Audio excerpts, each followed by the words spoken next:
Alright, chapter 289 of Road to Girlfriend. Hi, I'm Faye, talk about Road to Girlfriend stuff. Predictions for this chapter. I'm not gonna say any because I kind of got spoiled.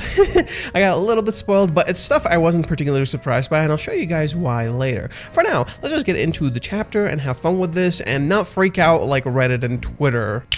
Let's mosey. Ooh, this is the spread. So I've mentioned this in an earlier video. I was talking about how they put up a giant billboard in Shibuya Station because this is a huge deal. This is bank. They got bank where everybody can see it. This is the biggest scramble crossing in the world. This place is freaking huge. If you see it from like above, you'll see how many people cross this place. So it's a really, really, really big place, and a lot of people go through it. Reiji went there, of course, and this is his way of expressing a thank you, pretty much. And of course he drew Chizuru here, and it's raining, and it's really cute. I love how she looks here. It's really adorable. It's really cute. If you think about it, like in the sense of Chizuru's character, it's almost like, how do I put it? You could think of it like her dream came true in a sense, because like she's literally on the big screen, just like her grandmother hoped, and how she promised to do all that stuff. So it's really cute like that. Now the picture does look a little weird.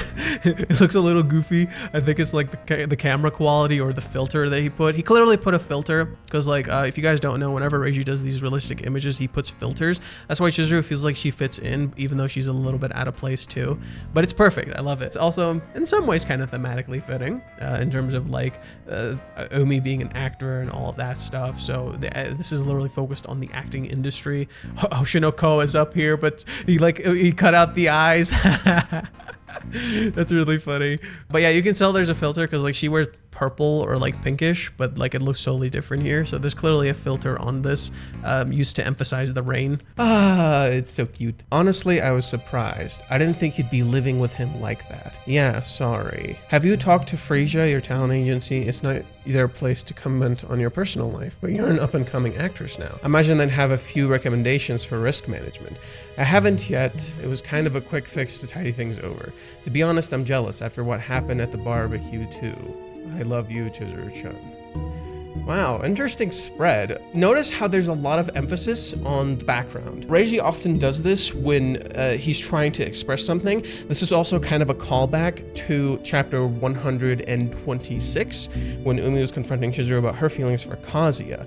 Now it's being flipped on its head. Remember how in that one, there was a double spread, where one spread was the background as Chizuru was saying her words, and then her face as she's reacting.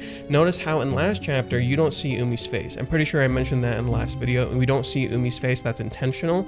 I'm pretty sure we're gonna get a flashback to chapter 179, or we're gonna get some sort of exploration for chapter 179. With that being said, I really like this because this is like just kind of emphasizing that, how do I put it? The image is rooting itself in realism, and it's crazy that Reiji starts with a spread instead of having the spread at the very end. That's usually kind of his sense of direction. Sometimes he has spreads in the middle and then spreads in the end. He changes it up a lot, but it's intentional that he starts with a spread because it's zooming out like it's a revelation for you guys. This chapter is a revelation, not a resolution. So if you're expecting some sort of resolution out of this, you're kind of looking at this chapter a little wrong. Now we see his face. Serious. That was the thing from last time. The words were serious for the next time. It read serious. So that's literally what that's his face. You don't need to speak words. You kind of understand what he's doing. But it's interesting that his expression changed so much from last chapter. And Chizuru's looking down. Oh God, Minnie. Oh God, Minnie. Minnie. Don't do anything stupid. Oh God. Oh no. Oh, it's hitting Kazuya like a fucking truck. Oh, no, say what? What? Wait, what did he just say? Did I just hear him say that he loves her? They're kind of far and hard to hear, but that's what I just heard, right? He also said something about being jealous. Is he jealous of me? He is, isn't he? And a barbecue. What is he talking about? No, right now, that doesn't matter. He said that he loved her. Umi could just confess to Mizuhara. Of course, like I said back at the barbecue, I don't need your answer right now. Okay, I was right. With that being said, chapter 179, remember this? We don't know what he said, right? Except we do. Except we do know what he said. And this is why I wish they wouldn't remove the editor notes, because the editor notes tell you like certain things about the story. A lot of people love to criticize the editor notes and be like, oh my God, they're clickbaity. Motherfucker, they just told you exactly what he fucking said there.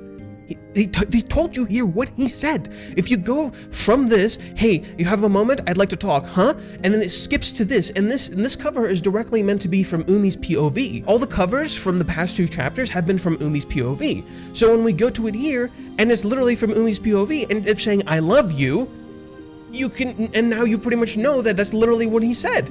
I was genuinely trying to be mindful of your feelings. I know you were going through a lot at the time, and it didn't seem right to cause you unnecessary worry. You may only be sharing a room with him, as you say. Still, I can't help but feel a little jealous. Wait, the barbecue, does he mean that one from before? The one in the Dekenyama? Actually, come to think of it, something really bothered her at the time. Could he have confessed then? Umi-kun? About that. Sorry, huh? I don't think I'm ready for your answer yet. I'd also like a little more time. A little more time to keep loving you while I still can. Pretty lame of me, huh? To put it off like that. Yeah, this is probably what pissed people off. They're like, you're stalling, you're stalling. This is literally Umi telling you he knows he lost. This is literally him telling you he knows what her answer is. He knows he lost. Chapter 288. This is the cover from Umi's perspective. This is how he sees their relationship. You think this is the image of someone who's gonna win? It was never about winning or losing. Umi confessed 6 months ago, and Chizuru didn't like that. And he told her to wait.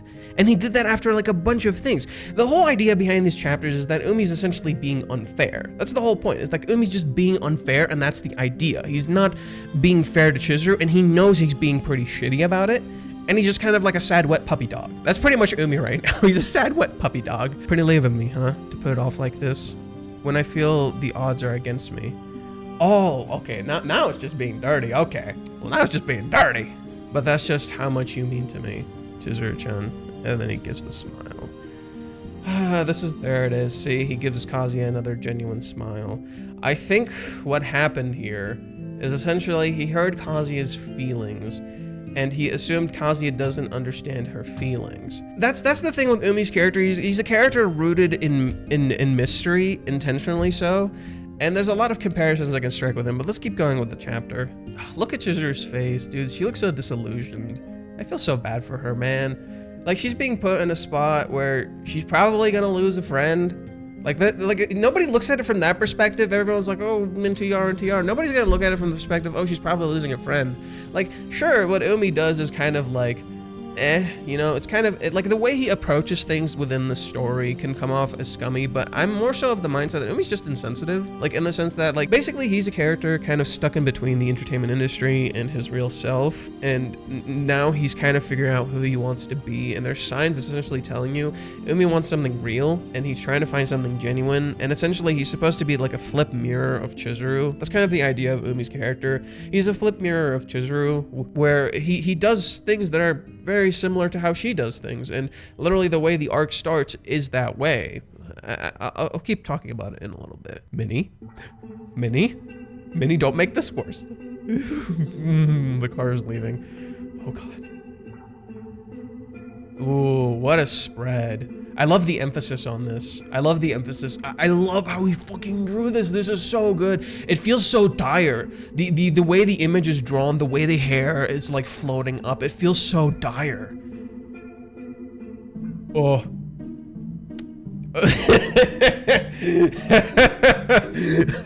I don't know if I should have this in the fucking thumbnail. It's really funny. Minnie, don't make this worse. Oh god, Kazuya, please. Get a hold of yourself, master. I mean, yeah, we just kind of witnessed a train wreck of sorts, but you can't let it turn into a total zombie. It's really funny because a lot of people love to call this series a train wreck, and Reishi knows that, so he constantly makes jokes and jabs at people like that. Sure, Umi-san saying he loves her is nothing to sneeze at, but even he said it felt like the odds were against him. Plus, her reaction looked like it was in your favor. I can't. I'm just gonna sleep. Master! She's gonna be back any minute! There's no denying that Umi-kun has feelings for Mizuhara. Come on, cheer up! Meow, give me food. Oh, it's the cat. That's fucking Peter, dude. Peter, look at his balls outside. He's fucking Peter. Master, hey, look, check out the video. This is talking about cats going viral on TikTok. Oh, it's a video she showed him. Never mind. Well, now I'm just disappointed Peter wasn't in the fucking video. He even confessed. I can't believe it. Well, I wouldn't exactly say that she looked happy, but what was she gonna say after that? If Fumi-kun didn't stop her about that, does that really sound like someone who's about to accept a confession? Yes, but no one can say for certain one way or the other. He can show up at her home like this, and he's already confessed. The relationship is far, far deeper than Yumori-san and I ever imagined. Of course, he's ridiculously good looking. If a guy like that keeps saying he loves her, there's no guarantee she won't have a sudden change of heart and go out with him. With her current situation, I get why he'd think the odds are against him. But are they? Are they really? Huh? Yeah. Oh, poor Kazuya. Oh, poor baby. Dude, I want to just like kick up Kazuya and just like pet him. Be like, you're okay. You're okay, baby boo. It's okay. You don't have to feel like shit. It'll be okay. Don't let the stupid sad puppy dog make you feel bad. Aw, look at him. Okay, this is important for Kazuya's character though. This is important for his character. He's facing kind of his worst fears, and I think that's really important. Like his worst fears are literally being realized within the story. A big reference to this arc is a reference to the birthday arc we had for Chizuru recently, and that birthday arc was essentially about taking agency, but a great deal of it was focused on Chizuru's character progression, and Chizuru essentially came to her own resolution by that point. Now I think it's about Kazuya. I think this is the flip side of that, so it makes only sense that while it is coming back to the similar theme of agency, it's now instead focused on Kazuya's character, which makes a lot of sense progression-wise. I don't know what to do anymore. I can't go on like this. My eyes are tearing up. Keep it together. Look, it's Panda eating bamboo. Master! Okay, and that's just... Wait! That's the end of the fucking chapter. That's the end of the fucking chapter. Okay. We got hit with like a massive fucking cliffhanger. Okay. So like last time, I'm gonna be splitting this up into two parts. My reaction, my review, analysis, whatever you want to call it. You got some of that here, but please go to the next video that I'll probably upload today or tomorrow. That's gonna be the sequel to this one, and it's gonna be the analysis. Last week I didn't upload an analysis because I warned you guys I was really freaking busy, so I just didn't have time, but this time, I recorded a lot. Like a lot. So expect a long video of just me breaking literally everything down. With that being said, remember, please subscribe to the like button and the bell icon, keep up with the uploads, and of course, more announcements and stuff coming soon. With that being said, I'm Fate, and remember, let's Bozy.